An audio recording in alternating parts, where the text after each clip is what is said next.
Praise to the lord. ఈరోజు దేవుడు మనకిచ్చినటువంటి వాగ్దానం ఏంటంటే ఇర్మియా గ్రంథము 4వ అధ్యాయము 30వ వచనము. నిన్ను నీవు అలంకరించుకొనుట వ్యర్థమే. ఆమేన్.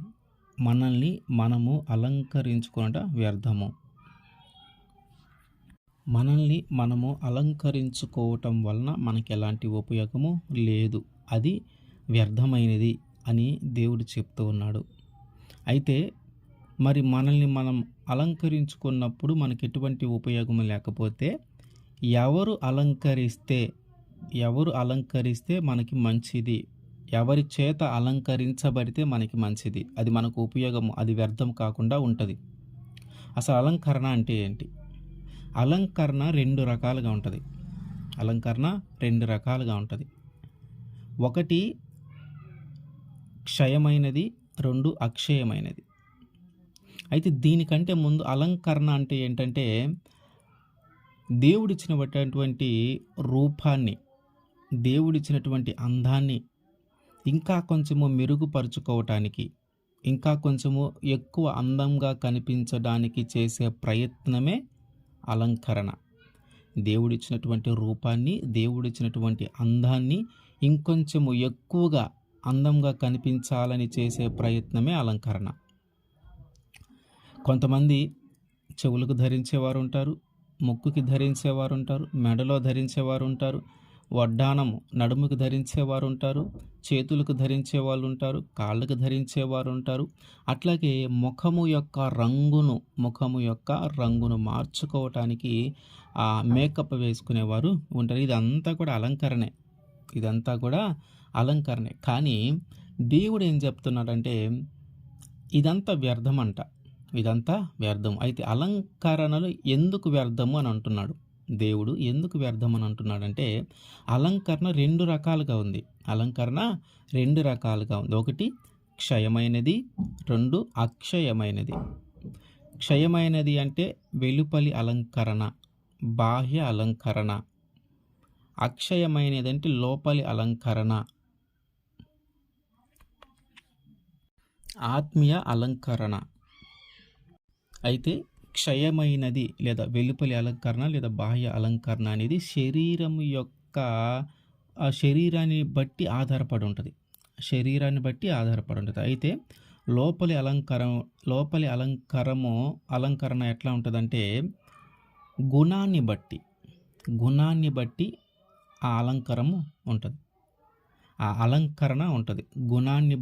ఆ అలంకరణ ఉంటుంది. వెలుపలి అలంకరణమేమో శరీరాన్ని బట్టి ఉంటే, లోపలి అలంకరణ ఏమో గుణాన్ని బట్టి ఉంటుంది. కాబట్టి దేవుడు ఏమంటున్నాడంటే ఈ వెలుపలి అలంకరణ ఏదైతే ఉందో అది నీకు వ్యర్థము అంటున్నాడు. అది నీకు వ్యర్థము. ఎందుకు వ్యర్థం అంటే ఇప్పుడు కొంతమందిని మనం చూస్తూ ఉంటాం.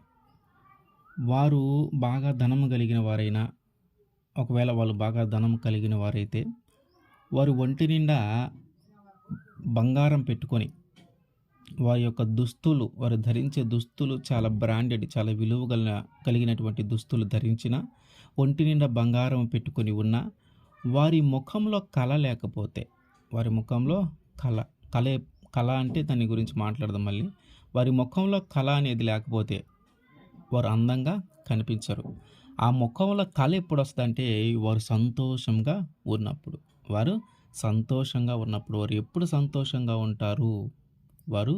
ఎప్పుడు సంతోషంగా ఉంటారంటే వాళ్ళ హృదయంలో నెమ్మది, ప్రశాంతత ఉండాలి. ఏ గందరగోళము, ఎలాంటి ప్రమాదకరమైన కానీ భయంకరమైన పరిస్థితులు కానీ వాళ్ళు ఎదుర్కొన్నప్పుడు వారు నవ్వుతూ ఉంటారు. వారు ఎప్పుడైతే సంతోషము, నవ్వు అనేదాన్ని కలిగి ఉంటారో అప్పుడు వారు అందంగా ఉంటారు. ఇప్పుడు ఈ బంగారము ఎంత విలువైందో, ఈ దుస్తులు ఎంత విలువైనయో మనం చూస్తూ ఉన్నాం. ఇదంతా బయట అలంకరణ. ఈ బయట అలంకరణ వల్ల ఆ మనిషికి, ఆ వ్యక్తికి అందం రాల. లోపలి అలంకరణ ఏముంది? సంతోషము, ఒక మంచి గుణము, నీతి కానీ, సత్యం కానీ, ఇట్లా ఒక మంచి గుణము ఏదైతే ఉందో దానిని బట్టి వారి ముఖంలో సంతోషము కలుగుతూ ఉంది. కాబట్టి వారు అందంగా కనిపిస్తూ ఉన్నారు. కాబట్టి ఈ అందము అనేది ఆ బయట బయట యొక్క అందాన్ని, వెలుపలి యొక్క అందాన్ని మనం ఎంతగా ఎక్కువగా చేసుకోవాలని మనం ప్రయత్నించినా కూడా అది కొద్దిసేపు మాత్రమే ఉంటది. కొద్దిసేపు మాత్రమే ఉంటది. అదే మన హృదయము గాని మార్చబడి, మన హృదయము మార్చబడి నీతిగా, నిజాయితీగా మనం జీవిస్తా ఉంటే అది ఎక్కువ కాలము మనల్ని సంతోషంగా ఉంచుతుంది. మనము ఆ మంచి వస్త్రాలు ధరించకపోయినా, ఆ ఎంతో బంగారము మన ఒంటి మీద లేకపోయినా, మన హృదయము నీతిగా ఉంది, యథార్థంగా ఉంది, నేను ఎవరిని మోసం చేయకుండా బ్రతుకుతూ ఉన్నాను అనే ఆలోచన మనలో ఉందంటే, మన మొఖంలో ఒక వెలుగు ఉంటది. మన మొఖంలో ఒక వెలుగు ఉంటది. అది అందం. దేవుడికి దేవుడికి మనం అందంగా ఉండటము ఇష్టం లేదు అనేది కాదిక్కడ. ఏమంటున్నాడు? నిన్ను నువ్వు అలంకరించుకొనుట వ్యర్థము. నిన్ను నువ్వు అలంకరించుకొనుట వ్యర్థం. అంటే దేవుడికి మనం అందంగా ఉండటం ఇష్టం లేదా? దేవునికి మనం అందంగా ఉండటం ఇష్టం లేదా? అనేది కాదిక్కడ అర్థము. ఆయనకి మనం అందంగా ఉండటం ఇష్టమే. కానీ వెలుపల బయట బయట యొక్క అలంకరణ గాకుండా, వెలుపలి యొక్క అలంకరణ గాకుండా, లోపలి అలంకరణ ద్వారా వచ్చే అందము ఆయన కోరుకుంటా ఉన్నాడు. నీవు వెలుపలి అలంకరణ ద్వారా వచ్చేటటువంటి అందము అది ఎక్కువ కాలము నిలవదు. కాబట్టి దాని మీద కాకుండా ఆయన దేని గురించి ఆలోచిస్తా ఉన్నాడంటే, లోపలి అలంకరణ, అక్షయమైన అలంకరణ ద్వారా నువ్వు అందంగా కనపడాలని ఆయన అనుకుంటా ఉన్నాడు. అంటే నిన్ను నువ్వు అలంకరించుకుంటే వ్యర్థం అంటే దేవుడికి నువ్వు అందంగా ఉండటం ఇష్టం లేదు అని అర్థం కాదు. దేవుడికి నువ్వు అందంగా ఉండటం ఇష్టం లేదని కాదు. కానీ ఎందుకు ఏ అలంకరణ ఇష్టం లేదంటున్నాడంటే బయట వెలుపల క్షయమైన అలంకరణ ఇష్టం లేదు. ఇదిగో అక్షయమైన అలంకరణ ధరించి అందంగా ఉండు అనేది ఆయన ఉద్దేశం. ఈ మధ్య మనం చూస్తూ ఉంటాం ఈ ట్యాటూలు వేసుకుంటా ఉన్నారు. అదేంటి అది అందం కోసము ఏర్పాటు చేసుకుందే. కానీ ఇప్పుడిప్పుడే న్యూస్లో వస్తుంది ఏమనంటే ట్యాటూలు వేయించుకునే వాళ్ళు ఎవరైతే ఉన్నారో వాళ్ళందరికీ కూడా క్యాన్సర్ వచ్చే అవకాశము ఉంది. క్యాన్సర్ వచ్చే అవకాశము ఉంది అని చెప్తా ఉన్నారు వార్తల్లో. అయితే మనము బయటి అలంకరణ కోసము ఎన్ని ప్రయత్నాలు చేసినా, నీవు ముఖానికి రంగు వేసినా, లేతే మేకప్ వేసినా, కళ్ళకి వేసినా, జుట్టుకు వేసినా, లేకపోతే ఇంకా ఏదైనా ఇట్లాంటివి ఏదైనా చేస్తూ ఉంటే వీటన్నిటి ద్వారా నీకు కలిగే ఫలితం ఏందయ్యా అంటే నీ యొక్క ఆరోగ్యము చెడిపోయి నీకు అనారోగ్యం ఏర్పడుతుంది. వీటన్నిటి వల్ల కలిగే ఫలితం ఆ సమయంలో ఇప్పుడు ఆ మేకప్ వేసుకున్న సమయంలో నువ్వు అందంగా కనిపిస్తావు. కానీ ఆ తర్వాత జీవితంలో దాని ద్వారా నువ్వు ఒక వ్యాధినో, ఒక రోగాన్నో, ఒక బలహీనతనో అది నీకు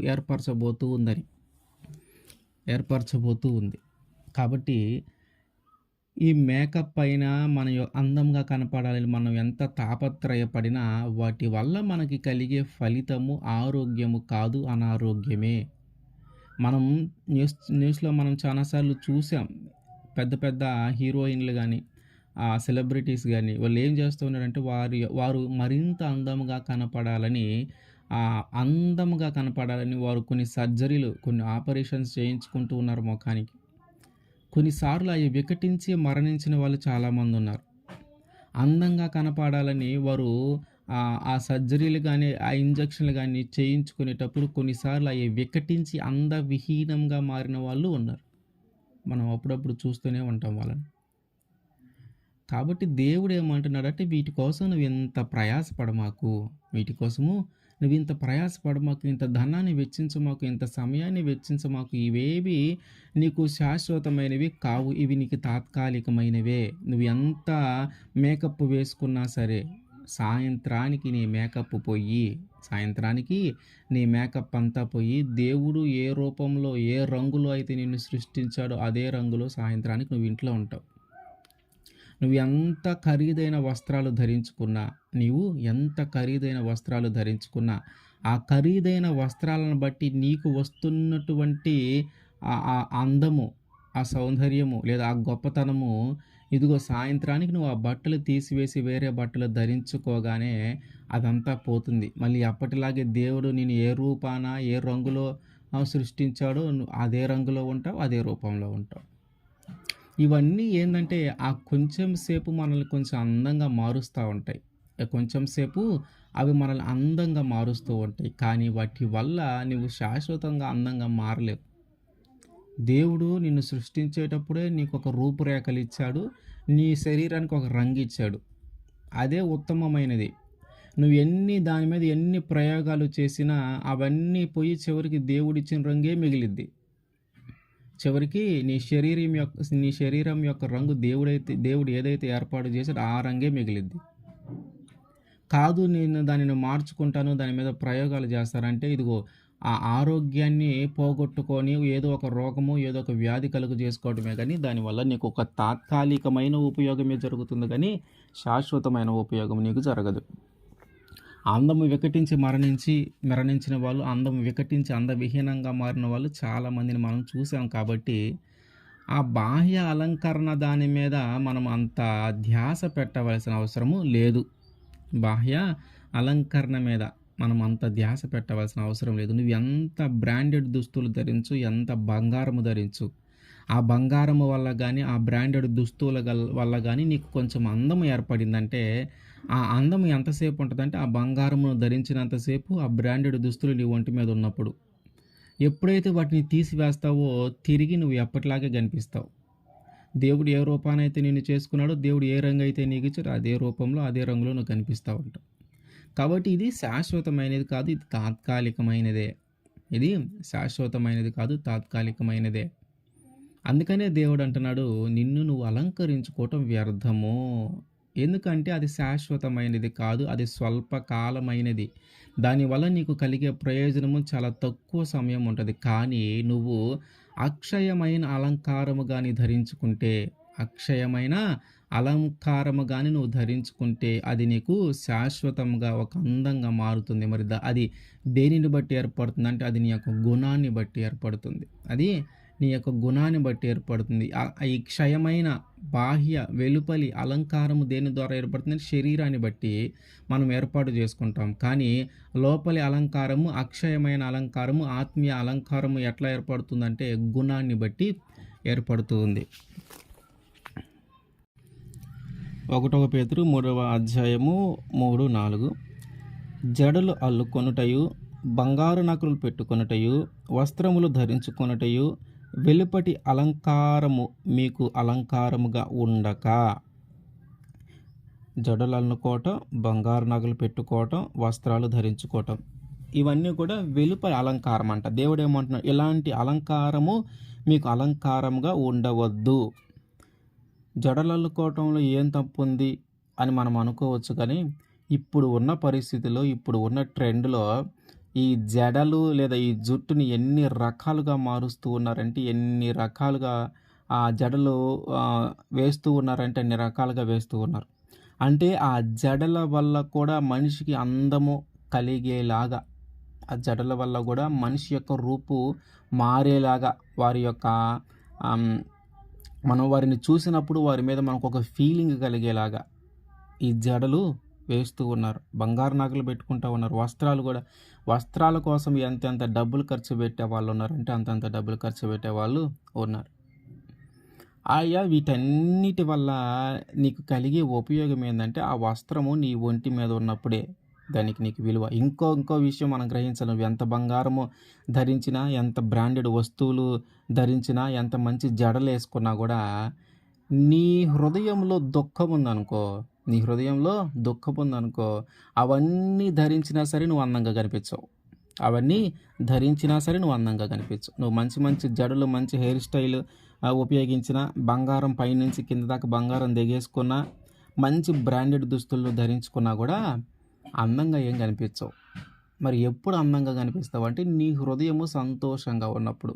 నీ హృదయము సంతోషంగా ఉన్నప్పుడు అందంగా కనిపిస్తావు. అప్పుడు నువ్వు చాలా నార్మల్ డ్రెస్సులు వేసుకున్నా గూడా, చాలా తక్కువ బంగారం పెట్టుకున్నా గూడా, ఆ జడ చాలా నార్మల్‌గా వేసుకున్నా కూడా చాలా అందంగా కనిపిస్తావు. నీ ముఖంలో అందం కనిపిస్తది. నీ ముఖం కళగా ఉంటది. ఎప్పుడంటే నువ్వు సంతోషంగా ఉన్నప్పుడు. నువ్వెప్పుడు సంతోషంగా ఉంటావు? ఎవరిని మోసం చేయకుండా, ఎవరికి అన్యాయం చేయకుండా, ఎవరిని బెదిరించకుండా, ఎవరిని భయపెట్టకుండా నీ కష్టార్జితాన్ని నువ్వు తింటూ ఉన్నప్పుడు, దేవుని దృష్టికి నువ్వు మంచివాడిగా జీవిస్తూ ఉన్నప్పుడు, దేవుని ప్రేమను నువ్వు ఎరిగినప్పుడు, ఆయన నాకు తోడుంటాడనే నమ్మకం, ఏ శ్రమొచ్చినా ఆయన నన్ను కాపాడతాడనే విశ్వాసం నీకున్నప్పుడు నువ్వు ఖచ్చితంగా సంతోషంగా ఉంటావు. ఆ సంతోషం అనే గుణము నీలో ఉన్నప్పుడు నీవు ఖచ్చితంగా అందంగా కనిపిస్తా ఉంటావు. కాబట్టి ఇన్ని ధరించుకున్నా ఆ మనసులో ఆ దుఃఖం ఉందనుకో, ఆ దుఃఖాన్ని బట్టి నీ అందం అంతా పోతది. అందుకనే మనల్ని ఫోటోలు తీసేటప్పుడు స్మైల్, స్మైల్ అంటారు. నవ్వండి, నవ్వండి, నవ్వండి. లోపలే సంతోషం లేకపోతే ఎట్లా నవ్వుతావు? ఒక ఫేక్ స్మైల్ ఇస్తారనమాట. నిజంగా మనసులో సంతోషం ఉంది, మనసులో సంతోషం ఉంది. ఉన్నప్పుడు నవ్వితే వచ్చే ఫోటో చాలా అందంగా ఉంటది. అప్పుడు నువ్వు బ్రాండెడ్ దుస్తులు ధరించినా, బంగారం ధరించినా, ఇవేవి లేకపోయినా సరే, నీ మంచి హెయిర్ స్టైల్ లేకపోయినా సరే, నీ ముఖములో నవ్వు ఉందంటే, సంతోషం ఉందంటే, ఆ ఫోటో చాలా అందంగా కనిపిస్తది. అట్లా గాకుండా అన్నీ ధరించుకొని, మంచి హెయిర్ స్టైల్ పెట్టుకొని, బంగారం వేసుకొని, మంచి బ్రాండెడ్ దుస్తులు ధరించుకొని, ఆ ఫోటోగ్రాఫర్ వచ్చినప్పుడు నవ్వలేదనుకో, ఫోటో తీసేటప్పుడు నవ్వలేదనుకో, ఆ ఫోటో అందవిహీనంగానే కనిపిస్తది. కాబట్టి మనం ఆలోచించాల్సింది, తెలుసుకోవాల్సిన విషయం ఏంటంటే, ఇదంతా గూడా బయటి అలంకరణ. నీ శరీరము కోసము నువ్వు ఏర్పాటు చేసుకున్నటువంటి అలంకరణ. మనం అనుకుంటా ఉంటాం మంచి దుస్తులు ధరిస్తే మంచి గౌరవం ఉంటది. మన దుస్తులను బట్టే కొన్నిసార్లు మనల్ని గౌరవిస్తూ ఉంటారు. ఈ లోకంలో ఉన్న ప్రజలైతే అంతే. నువ్వు మంచి దుస్తులు ధరిస్తే కోటు, సూటు ఇట్లాంటివి ధరిస్తేనేమో నువ్వేదో గొప్పవాడిగా అనుకుంటారు. ఒక మామూలు డ్రెస్సులు వేసుకుంటే ఈటిని బట్టి వారు నిన్ను తక్కువగానే చూస్తారు. ఇది వాస్తవం. ఇప్పుడు ఈ భూమి మీద జరుగుతుంది అదే. ఎవరైతే మంచి మంచి దుస్తులు ట్రెండీగా ఉండే దుస్తులు ధరిస్తూ ఉంటారో, స్త్రీలలో కూడా ఎవరైతే మంచి ట్రెండీగా ఉండే దుస్తులు ధరిస్తూ ఉంటారో వాళ్ళనేమో బాగా చదువుకున్న వాళ్ళని, బాగా తెలివిగల వాళ్ళని, గొప్పవారని భావిస్తూ ఉంటారు. సాధారణంగా ఉండే వాళ్ళని చాలా తక్కువగా చూస్తూ ఉంటారు. ఇది ప్రజెంట్ జరుగుతూ ఉంది. అయితే మనల్ని గుర్తించాల్సింది ఇక్కడున్న వారు కాదు. మనల్ని గుర్తించాల్సింది ఇక్కడున్న వాళ్ళు కాదు. ఇక్కడున్న వాళ్ళు కూడా మన బాహ్య రూపము చూస్తూ ఉంటారు కాబట్టి మనల్ని గుర్తించేది మన దేవుడు. ఆయన దృష్టికి మనం మంచివారిగా, గొప్పవారిగా ఉంటే చాలు.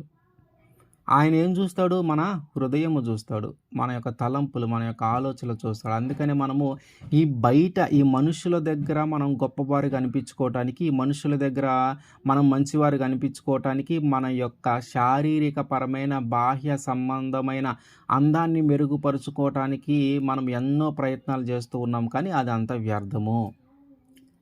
మనము ఆత్మీయ అలంకారాన్ని ధరించుకుంటే ఈ మనుషులను మనం పట్టించుకోకుండా, ఈ లోకంలో ఉన్న ప్రజలను మనం పట్టించుకోకుండా, మనము నీతిగా, నిజాయితీగా, యథార్థవంతంగా, సత్యముగా మన పని మనం చేసుకుంటూ, ఎవరి మీద ఆధారపడకుండా, ఎవరిని మోసం చేయకుండా మన పని మనం చేసుకుంటూ ఉంటే ఆయన చూస్తాడు దేవుడు. ఆయన రేపు నిన్ను పరలోకంలో ఆయన హెచ్చిస్తాడు. కాబట్టి మనుష్యులు చూస్తారని, మనుష్యులు మనల్ని గొప్పవాళ్ళని చెప్పుకుంటారని, వీళ్ళు చాలా ఉన్నవాళ్ళని, వీళ్ళు చాలా గొప్పవాళ్ళని చెప్పుకుంటారని మనము విచిత్రమైన వస్త్రధారణ చేయకూడదు. విచిత్రమైన వస్త్రధారణ చేయకూడదు. అయితే మనము జ్ఞాపకం చేసుకోవాల్సిన విషయం కూడా ఒకటి ఉంది. నువ్వు ధరించే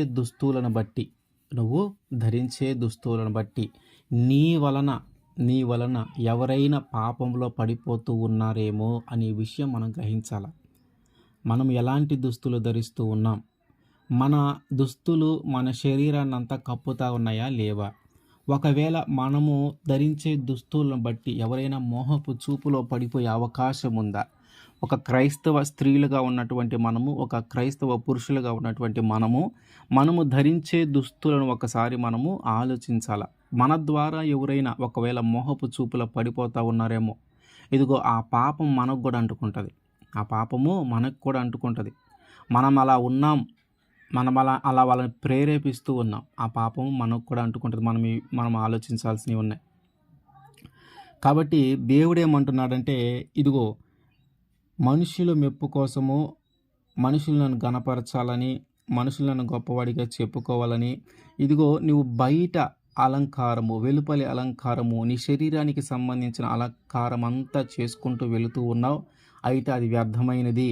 అది నీలో కొంచెం సేపే ఉంటుంది. వాళ్ళు నేను కొంచెం సేపే గొప్పవాడిగా చూస్తారు. ఎప్పుడైతే నువ్వు అలంకరించుకొని వెళ్ళావో అవన్నీ నీ దగ్గర లేనప్పుడు నీ యొక్క రూపం ఏంటంటే దేవుడిచ్చిన రూపమే. నీ యొక్క రంగు ఏంటంటే దేవుడిచ్చిన రంగే. కాబట్టి అది కొంచెం సేపే. తిరిగి నువ్వు అట్లాంటి బ్రాండెడ్ దుస్తులు ధరించకపోయినా, అంత జ్యువెలరీ నువ్వు పెట్టుకోకపోయినా, అంత హెయిర్ స్టైల్ నువ్వు కంటిన్యూ చేయకపోయినా, ఎవరైతే నిన్ను పొగిడారో వారు తిరిగి నిన్ను పొగడటం మానేస్తారు. కాబట్టి ఇదంతా వేస్టు, ఇదంతా వ్యర్థము. దేవుడే చెప్తున్నాడు, ఇదంతా వ్యర్థము. మనం చేయాల్సింది ఏంటంటే అక్షయమైన అలంకారము అలంకరించుకోవాలి. మరి అదేంటి? 1 పేతురు 3:4 సాధువైనట్టియు మృదువైనట్టియు నైనా గుణమును అక్షయ అలంకారము గల మీ హృదయపు అంతరంగ స్వభావము మీకు అలంకారముగా ఉండవలెను. అది దేవుని దృష్టికి మిగులు విలువ కలది. ఇందాక చెప్పాడు ఏంటి? జడలు అల్లుకొనుట, బంగారు నగలు పెట్టుకొనుట, వస్త్రములు ధరించుకొనుట, ఇదంతా వెలుపటి అలంకారము కాబట్టి ఇది దేవుని దృష్టికి ఎంతో విలువ కలిగింది అని చెప్పలా. అట్లాంటి అలంకారము మీకు ఉండవద్దు అని చెప్తున్నాడు. కానీ ఇప్పుడేమంటున్నాడు? సాధువైనట్టియు మృదువైనట్టియునైనా గుణమును అక్షయ అలంకారము గల మీ హృదయపు అంతరంగ స్వభావము మీకు అలంకారముగా ఉండవలెను. అది దేవుని దృష్టికి మిగులు విలువ కలది. ఏది దేవుని దృష్టికి మిగులు విలువ కలదంటే మన గుణము వలన మనకు కలిగేటటువంటి అక్షయ అలంకారము, క్షయమైన అలంకారం కాదు, అక్షయమైన అలంకారము దేవుని దృష్టికి మిగులు విలువ కలదంట. అందుకనే మనము బయట ఎంత మేకప్ వేసుకున్నా కూడా మన హృదయంలో దేవుడు ఉంటే, మన హృదయంలో నీతి ఉంటే, మన హృదయంలో సత్యం ఉంటే, మన హృదయంలో యథార్థత ఉంటే, ఇదిగో దేవుడు ఖచ్చితంగా నన్ను కాపాడతాడు, దేవుడికి ఇష్టమైన వ్యక్తిగా నేను జీవిస్తూ ఉన్నాను, దేవునికి నచ్చిన వ్యక్తిగా నేను జీవిస్తూ ఉన్నాను, కాబట్టి ఏ పరిస్థితుల్లోనైనా ఆయన నన్ను కాపాడతాడు అనే ధైర్యము, అనే నమ్మకము, అనే విశ్వాసము కానీ మనకుంటే, మన హృదయము కానీ మన ముఖంలో ఎప్పుడు విచారం అనేదే కనపడదు. మన ముఖంలో ఎప్పుడు విచారం అనే కనపడదు. మన ముఖము ఎల్లప్పుడూ ఒక చిన్న నవ్వు, ఒక చిన్న వెలుగు ఉంటుంది మన ముఖంలో. అప్పుడు మనం అందంగా కనపడతాం. అప్పుడు నువ్వు వేసుకున్న దుస్తులను బట్టి కానీ, నువ్వు ధరించిన బంగారాన్ని బట్టి కానీ, నువ్వు వేసుకున్న జడలు, హెయిర్ స్టైల్ని బట్టి కానీ నీకు అందం రాదు. కానీ నీ ముఖంలో ఒక నవ్వును బట్టి, నీ ముఖంలో ఒక కళని బట్టి నీకు ఒక అందం వస్తుంది. అది అక్షయమైన అలంకారాన్ని బట్టే కలుగుతుంది.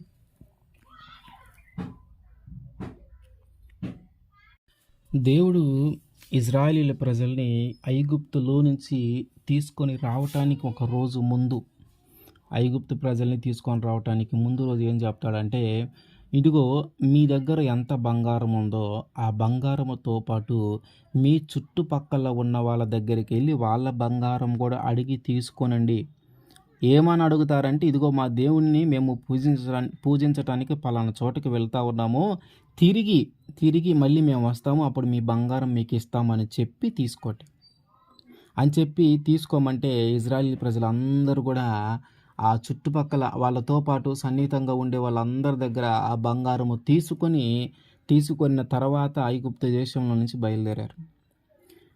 వాళ్ళ దగ్గర ఉన్న బంగారమే కాకుండా వాళ్ళ సన్నిహితులు కానీ, వాళ్ళ చుట్టుపక్కల ఉన్న వాళ్ళ బంగారం కూడా తీసుకొని బయలుదేరారు. అంటే ఆయన ఎంత బంగారం వాళ్ళకి ఇచ్చి అక్కడి నుంచి బయటికి తీసుకొని వచ్చాడో చూడండి.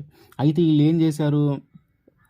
ఆ మోషే కొండ మీదకి వెళ్ళి దేవుడితో మాట్లాడుతూ ఉన్నప్పుడు వీళ్ళు ఏం చేశారు? మోషే 40 రోజుల దాకా కిందకి రాకపోతే అహరోనుని పిలిపించి, వాళ్ళు ఏ బంగారం అయితే తెచ్చారో అదే బంగారాన్ని అహరోనికి ఇచ్చి ఆయన ఒక దూడను చేపించి దాన్ని దేవతగా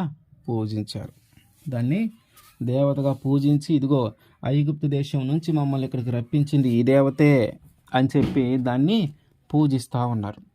అందుకని దేవుడు అన్నాడు వాళ్ళని, నిర్గమకాండం 33:5లో ఉంటుంది, నేను ఇక మీతో పాటు రాను, మీరు నాకు ఇష్టం లేని పని ఒకటి చేశారు. మిమ్మల్ని బంగారము మీ దగ్గర ఉన్నది కాకుండా మీ చుట్టుపక్కల ఉన్న వాళ్ళది కూడా తీసుకొని రమ్మని నేను మీకు చెప్పాను, మీరు తీసుకొని వచ్చారు. అయితే ఇక్కడికి వచ్చినాక మీరు ఏం చేశారంటే అదే బంగారాన్ని అహరోనికి ఇచ్చి ఒక దూడను చేపించి ఒక దేవతగా పూజించి, నాకు ఇష్టం లేని పని, నేను దేవుడిని అయితే నన్ను వదిలేసి ఎవరినో ఇంకొకరు బొమ్మని చేసుకొని ఆ బొమ్మని దేవునిగా మీరు పూజిస్తూ ఉన్నారు. కాబట్టి ఇది నా దృష్టిలో ఇది చాలా హేయమైన చర్య. నేను కానీ మీతో పాటు ఇక్కడ రాను, మీరు వెళ్ళిపోండి, కానాను దేశానికి ఎట్ట వెళ్తారు, అలా నాకు సంబంధం లేదు అన్నట్టు మాట్లాడాడు దేవుడు. ఒకవేళ నేను కానీ మీ దగ్గరికి వచ్చానంటే మిమ్మల్ని అందరిని చంపేస్తాను అంటున్నాడు. అప్పుడు మళ్ళీ మోషే దేవుడి దగ్గరికి వెళ్ళి ప్రాధేయపడి, అయ్యా తెలియక చేశారు, క్షమించు, నువ్వు అక్కడి నుంచి ఇక్కడ దాకా రప్పించింది వీళ్ళందరినీ ఇప్పుడు ఇక్కడ చంపేయటానికా అని దేవుడి దగ్గర ప్రాధేయపడతా ఉంటే, ఏ బంగారము ద్వారా అయితే దేవుడిని వీళ్ళు అవమానపరిచారో, ఏ బంగారము ద్వారా అయితే ఒక విగ్రహాన్ని చేసుకుని దేవుడిని అవమానపరిచారో, ఆ బంగారము మొత్తము వాళ్ళ యొక్క ఆభరణాలు మొత్తము వాళ్ళ మీద నుండి తీసివేసిన తర్వాతే నేను మీతో పాటు వస్తానని చెప్తాడు. వారు అలంకరించుకున్నటువంటి అలంకరణ మొత్తము ఆ ఆభరణాలను అన్నిటిని వారి మీద నుంచి తీసివేసిన తరువాతే దేవుడు వాళ్ళతో పాటు ముందుకి వెళ్ళాడు. కాబట్టి వాటి వల్ల మనకి కలిగేటటువంటి నష్టము ఏదైనా ఉన్నప్పుడు, వాటి ద్వారా మనకి కలిగేటటువంటి నష్టము, దేవునికి వ్యతిరేకమైన పని వాటి వల్ల కలుగుతూ ఉంటే మాత్రం వాటిని మనం దూరం చేసుకోవటమే మంచిది. అయితే దేవుడు ఏమంటున్నాడు, అక్షయమైన అలంకారాన్ని ధరించండి, క్షయమైనది వద్దు. క్షయమైనది మీరు ధరించుకున్నట్టు వల్ల మీకు ఎట్లాంటి ఉపయోగము లేదు, అది కొంతకాలం ఉంటుంది, అది శాశ్వతంగా ఉండదు.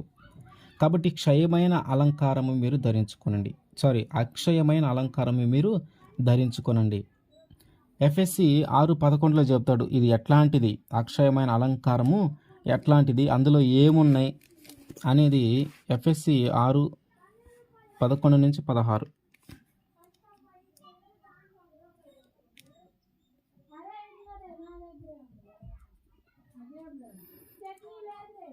మీరు అపవాది తంత్రములను ఎదిరించుటకు శక్తిమంతులగునట్లు దేవుడిచ్చు సర్వాంగ కవచము ధరించుకునిడి.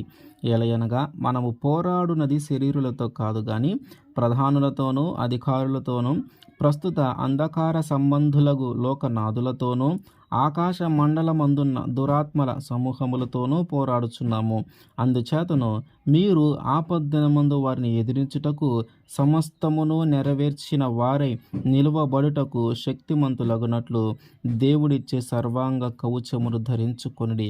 ఏలయనగా ఆ సర్వాంగ కవచము ఎందుకు చెప్తా ఉన్నాడు, ఇది కూడా మనకి అక్షయమైన అలంకారము. ఇప్పుడు నుంచి చూడాలి మనం. ఏలయనగా మీ నడుమునకు సత్యమని దట్టి కట్టుకొని నీతి అను మరువును తొడుగుకొని పాదములకు సమాధాన సువార్త వలనైన సిద్ధ మనస్సును జోడు తొడుగుకొని నిలువబడుడి. ఇవన్నీ గాక విశ్వాసమని డాలు పట్టుకొనిడి, దానితో మీరు దుష్టిని అగ్ని బాణములన్నిటిని ఆర్పుటకు శక్తిమంతులగుదురు. మరియు రక్షణయను శిరస్త్రాణమును దేవుని వాక్యమును ఆత్మ ఖడ్గమును ధరించుకొనుడి. ఇదే అక్షయమైన అలంకారం. అక్షయమైన అలంకారం ఇది దేవుడు చెప్తూ ఉన్నది. ఏం చెప్తా ఉన్నాడు, ఆయన ఇచ్చేటటువంటి సర్వాంగ కవచాన్ని మనం ధరించుకుంటే మనము సాతాను శక్తుల నుంచి మనము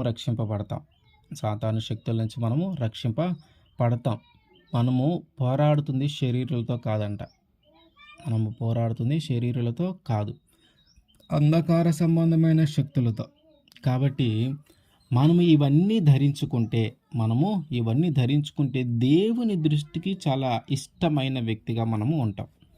దేవుని దృష్టికి చాలా ఇష్టమైన వ్యక్తిగాను, దేవుని దృష్టిలో చాలా అందమైన వ్యక్తిగాను మనము కనిపిస్తూ ఉంటాం.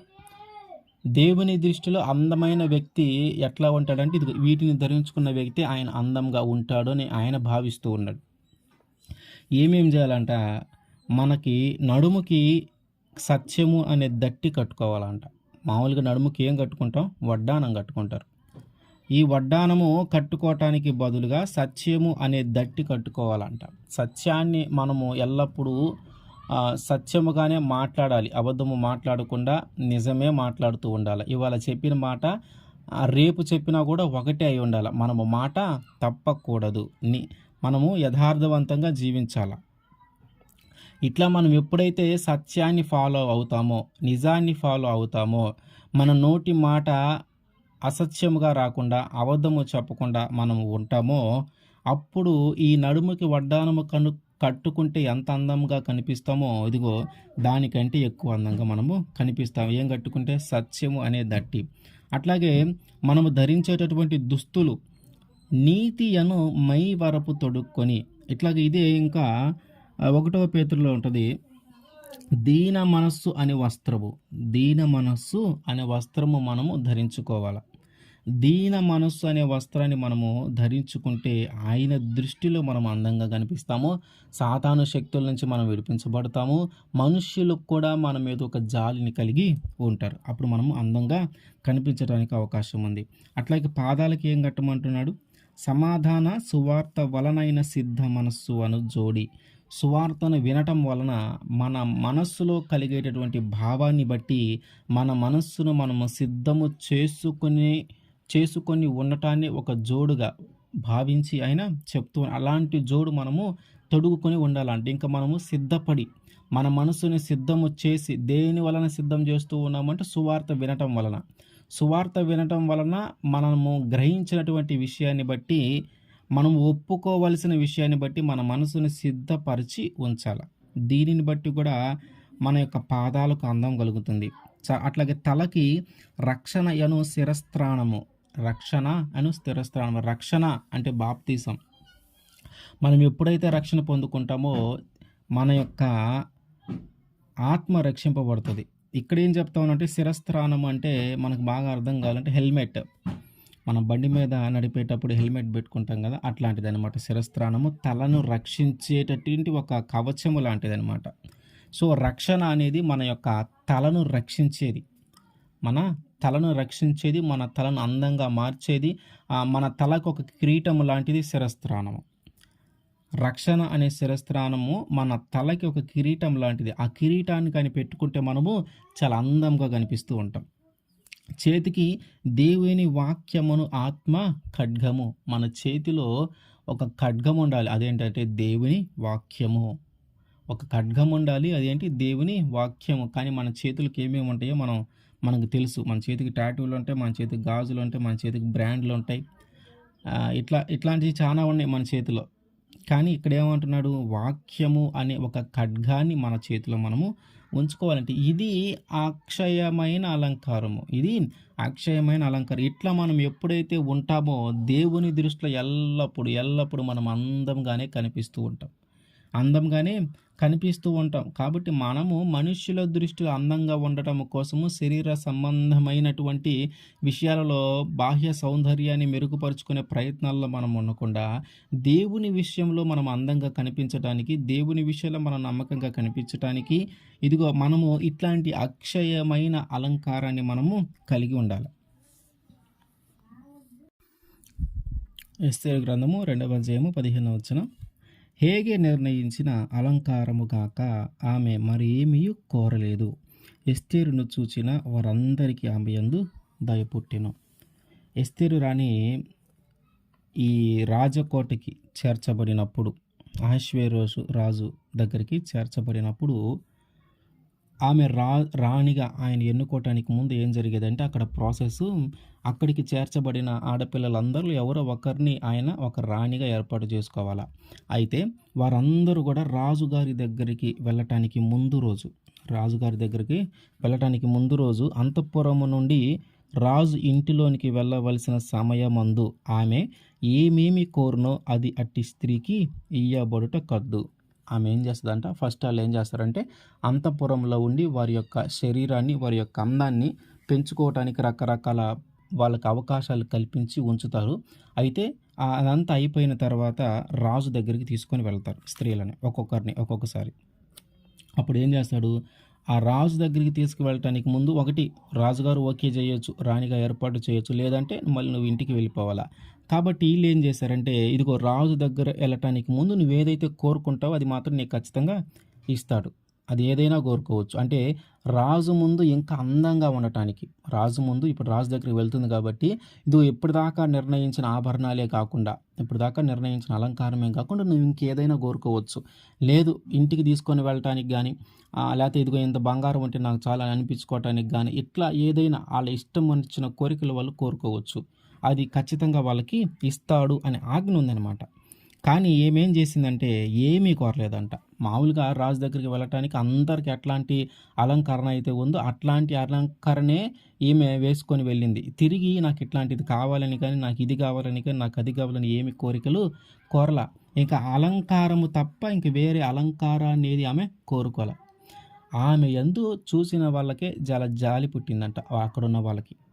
ఆ విధంగా దేవుడు ఆమె ఆ అలంకారాన్ని ఎక్కువగా లేకుండా అలంకారము ఏదైతే నిర్ణయించి ఉంచారో అంతకు మించి ఏమీ కోరుకోకుండా ఆమె యొక్క దీన మనస్సును కనపరచడాన్ని బట్టి వాళ్ళకి ఆమె మీద అక్కడున్న వాళ్ళందరికీ జాలి కలిగింది. అట్లాగే ఆమె, ఆమె యొక్క ముఖము సంతోషముగా, ఆనందంగా దేవుడు ఏర్పాటు చేసి ఉంచాడు. ఆమె రాణిగా ఏర్పరచబడాలని. అహష్వేరోషు దగ్గరికి తీసుకొని వెళ్ళినప్పుడు ఆమె యందు అహష్వేరోషుకు కూడా ఇష్టము పుట్టింది, జాలి పుట్టింది. కాబట్టి మనము ఏదైతే అలంకారం కావాలని ఆశపడతా ఉంటామో, ఈ బాహ్య అలంకారం అంతా కూడా వ్యర్థమైనది. లోపలి అలంకారమే ముఖ్యమైనది. దేవుడు నిన్ను నువ్వు అలంకరించుకోవద్దు అంటున్నాడంటే, దేవుడికి మనం అందంగా ఉండటం ఇష్టము లేదు అనే అర్థము కాదు. మనం అందంగా ఉండటం ఇష్టమే ఆయనకి. కానీ ఎలా అలంకరించుకోవాలి అంటే, ఆత్మీయ సంబంధమైన అలంకరణ, లోపలి అలంకరణ, గుణము వలన కలిగేటటువంటి అలంకరణ మనము ఎప్పుడైతే అలంకరించుకుంటామో, అప్పుడు మనము అందంగాను, నమ్మకంగాను, విశ్వాసముగాను, దేవునికి ఇష్టమైన వ్యక్తిగాను మనము జీవిస్తూ ఉంటాం. అప్పుడు దేవుడు మనల్ని ఘనపరుస్తూ ఉంటాడు. కాబట్టి మనము బాహ్య అలంకరణ కోసం మనం ఆరాటపడవలసిన అవసరం లేదు. మనం ఎంతగా మనల్ని మనం అలంకరించుకున్నా కూడా అదంతా వ్యర్థమే. ఆమేన్.